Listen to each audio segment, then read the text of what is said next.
tapi pakai ikat pinggang. Karena hari ini tidak bawa ikat pinggang, maka saya tidak pakai. Tapi saya pakai tenun. Nah, kenapa saya berani berbicara, meminta dukungan kepada Bapak, Mama semua di sini? Pertama, kakak Jen, kita tidak punya dosa politik di masyarakat, tidak ada. Kami tidak korupsi. Yang kedua, kami sudah bekerja di masyarakat jauh sebelum menjadi calon gubernur dan wakil gubernur. Kemarin ada yang curhat sama saya sampai 2 jam. Kita mau pemimpin yang begini. Ibu Jen, tolong selesaikan masalah ini. Lalu saya bilang, Bapak tidak pernah memberikan saya kepercayaan untuk berkuasa. Jadi saya tidak bisa membuktikan pada Bapak bagaimana saya memimpin. Betul tidak? Jadi berani atau tidak Bapak Mama berikan saya kepercayaan? Kayaknya kurang pas. Kurang semangat ya. Berani atau tidak? Yang sering dimainkan begini Bapak Mama. Ini yang saya tidak suka. Siapa di sini pernah berdoa kepada Tuhan sebelum lahir untuk lahir sebagai orang NTT? Ada tidak? Tuhan, saya nanti pas lahir mau yang rambutnya agak keriting, kulit agak hitam. Ada? Tidak ada. Demikian juga saya. Saya tidak pernah memilih untuk lahir sebagai orang apa. Setuju? Itu adalah otoritas dari Tuhan. Tapi saya mau tanya, kenapa Bapak pilih istrinya yang itu, bukan yang lain? Kan ada 1000 wanita. Mama, kenapa pilih suaminya yang itu? Kenapa nggak yang lain? Kan ada 1000 pria. Pria bukan cuma satu. Kenapa pilihnya pasangan yang itu? Kenapa? Rencana Tuhan. Nggak cinta dong. Mungkin Mama bilang, oh saya cintanya sama yang ini, biarpun muka dia agak begitu. Atau Bapak bilang, ya saya cintanya sama yang ini, biarpun dia agak gendut-gendut sedikit. Ya, artinya apa? Itu pilihan hati. Demikian juga saya. Saya tidak bisa memilih lahir sebagai orang apa, karena itu otoritas dari Tuhan. Tapi saya memilih untuk melayani di mana selama 10 tahun ini di NTT, itu otoritas saya. Dan saya memilih untuk melayani dan memberikan hati untuk NTT. Nah sekarang yang sering orang mainkan, terutama di TTS, yang saya tidak suka seperti ini. Orang Timur pilih orang Timur. Betul tidak? Nah 5 tahun lalu kamu dapat orang mana?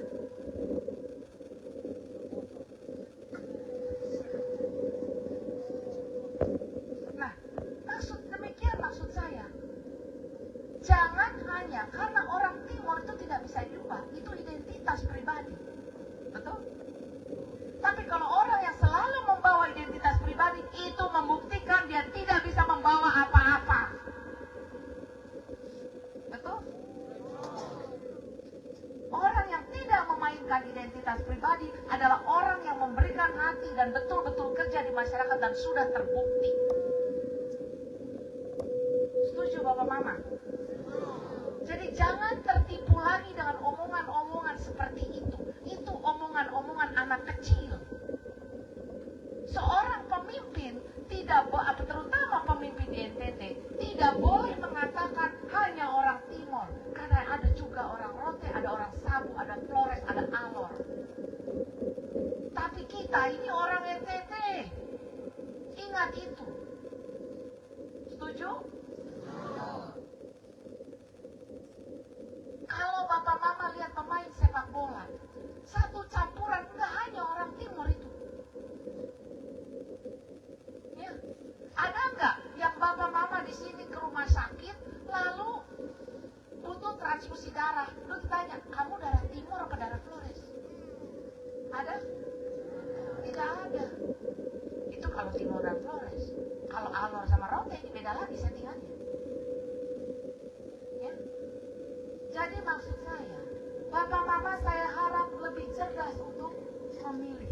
memilih berdasarkan mana yang sudah memberikan rekor kerja. Sebelum, suara saya so habis. Sebelum dari sini, saya 10 hari di Sumba. Apa yang saya lakukan di Sumba? Pertama, saya berikan bantuan alat pertanian di Sumba Barat. Yang kedua di Sumba Timur, saya mengambil air pertama karena itu sumur galian yang saya bangun. Kemudian di Kodi saya memberikan 1 sumur bor yang sudah berjalan dan airnya mengalir untuk masyarakat. Dan kemudian 2 desa juga saya nyalakan listriknya. 10 hari di sana. Sebelumnya di Sika melihat titik air dari Kakak Ansi 12 titik air. Ya, di Lembata seiring berjalannya waktu ada 40 kelompok. 40 kelompok tenun dan 20 kelompok nelayan yang sudah kita berikan bantuan. Waktu Covid saya di sini, waktu Seroja saya juga di sini, di NTT sini. Suka duka sudah saya alami selama hidup di NTT 10 tahun. Jadi jangan bilang Ibu Jen orang baru di sini karena saya tidak terima. Ya. Bisa? Bisa memilih berdasarkan rekam kerja? Yakin? Yakin? Coba saya tanya, Kakak Ansi, Kakak Jen nomor berapa? Nomor?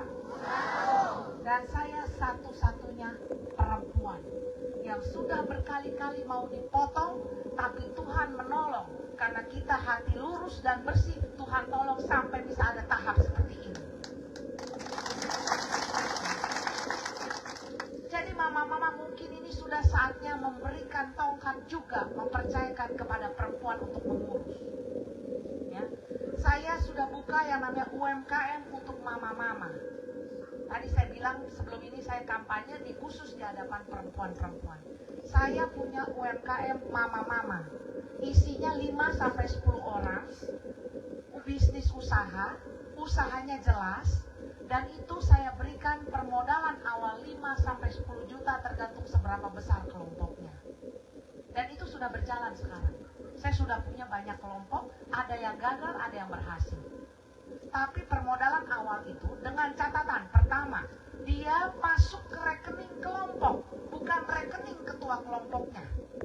Jadi kelompoknya harus punya rekening kelompok. Ya. Kenapa saya tidak mau masukkan dana ke rekening ketua kelompoknya? Kalau hari itu uang masuk tiba-tiba, aduh ada koperasi selamat pagi. Ya, selamat pagi. Dan akhirnya apa? Uangnya dipakai. Atau aduh, beras di dapur lagi kurang. Jadi dipakai buat beli beras oleh ketua kelompoknya. Akibatnya kelompoknya tidak jadi punya modal usaha. Kepakai untuk kebutuhan rumah. Bukan itu tujuannya UMKM. Tapi ini untuk kelompok usaha. Terus yang kemudian juga, Kakak kurang setuju dengan kelompok ternak. Mohon maaf, ini saya sering kena tipu dengan kelompok ternak. Saya sering sekali beli yang namanya anakan. Anakan babi, anakan sapi, anakan kambing, pokoknya segala jenis anak-anak. Ya. Yang terjadi adalah babi saya dari 20 jadi sisa 7. Saya curiga nih tiap kali acara begini babi saya yang jadi korban. Jadi saya menyetujui UMKM tani, tapi untuk kelompok ternak mohon maaf, ini saya tidak pernah berhasil. Jadi saya agak mencegah kelompok itu. Nah, tapi ini semua untuk mama-mama. Bapak-bapak, kalau mama-mama punya penghasilan, kita ikut bangga. Ya. Kalau mama-mama berhasil mendapatkan sebulan 3 juta, bapak-bapak punya 3 juta kan jadi 6. Tapi kalau bapak-bapak punya 3 juta, mama-mama tidak punya apa-apa, dia nanti cerewet terus, gitu. Ya, nanti dia cerewet terus. Maka kita harus membuat perempuan itu punya usaha dan penghasilan. Itu tujuan saya. Supaya perempuan itu juga mandiri. Mandiri. Nah, untuk bapak-bapak, itu nanti saya serahkan sama Kakak Ansi. Karena apa? Karena selama ini, mohon maaf, bukan saya tidak percaya kakak-kakak dan bapak-bapak. Tapi bapak-bapak kalau berkumpul 5-10 orang dikasih 5 atau 10 juta, jadinya Surya 12, udang garam, mochi, MOK, sop.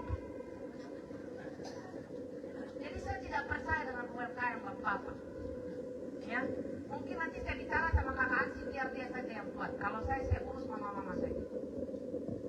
Setuju? Nah sekarang, saya suara sudah habis. Jadi nggak bisa ngomong panjang kali lebar kali tinggi. Ya. Mama-mama siapa yang kemarin coblos pada Februari kemarin? Siapa yang pergi ke TPS? Yakin? Nah, saya minta bantuan mama-mama karena kita yang kendalikan bapak-bapak sendiri. Tanggal 26 November, ya, 26 November, tolong diingatkan bapak-bapak jangan tidur malam-malam. Karena besok mau coblos, bilang begitu ya. Ya, jangan pikir yang aneh-aneh. Ya, tanggal 26 jangan tidur malam-malam apalagi mabuk. Karena apa? Karena besok itu coblosnya pagi. Pagi.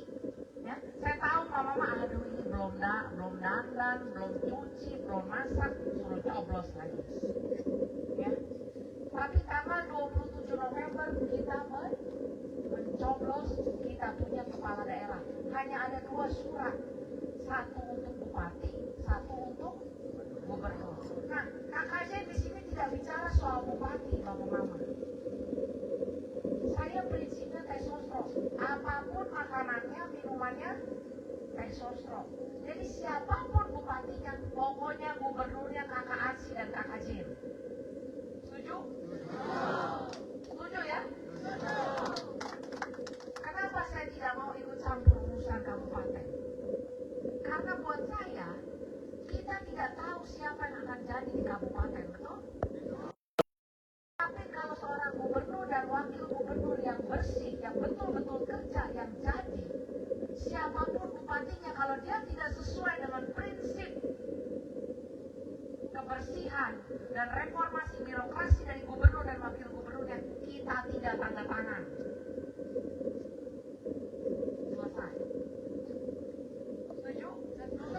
Jadi siapapun bupatinya pilihan bapak-bapak semua dalam hati. Tapi gubernur dan wakil gubernurnya nomor 1. Setuju ya? Nah, mama-mama tanggal 27 November bilang bapak-bapak coblos yang perempuan. Bisa? Kalau nggak coblos yang perempuan,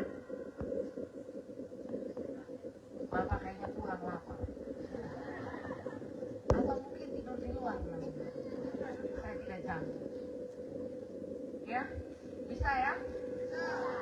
Bapak-bapak, pemilih saya itu adalah rata-rata pemilih perempuan dan juga laki-laki yang suka perempuan. Ya? Setuju? Jadi nanti dibuka ada fotonya. Ya?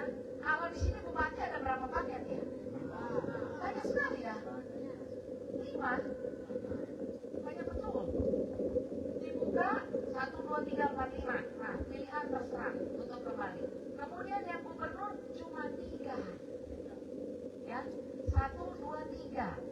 Yang perempuan cuma 1, satu-satunya di nomor 1. Kalau lupa buka semuanya, lihat udah mukanya ibu-ibu gendut. Ya, rambutnya agak panjang sedikit, nah itu sudah, nggak mungkin salah. Nggak ada yang lain. Nggak ada yang cantik yang lain. Saya dikelilingi 5 laki-laki. Bisa? Bisa. Baik. Nah, nanti saya buka untuk tanya jawab. Kemarin juga banyak hal yang diutarakan ke saya. Dan banyak hal yang bisa saya jawab. Ada juga yang tidak bisa saya jawab karena itu ranahnya orang lain. Contohnya, ibu anak saya kuliah begini-begini mau dibuatkan kampus. Nggak bisa, karena ranah provinsi hanya level SMA. SD, SMP levelnya kabupaten, Bapak Mama. Ya. Nah, kemudian mengenai juga BPJS. Nah, ini salah satu program yang saya lagi perjuangkan, tapi saya katakan belum tentu berhasil. Tapi saya tetap perjuangkan dan saya tetap ngotot untuk perjuangkan. Dan ini sudah saya perjuangkan.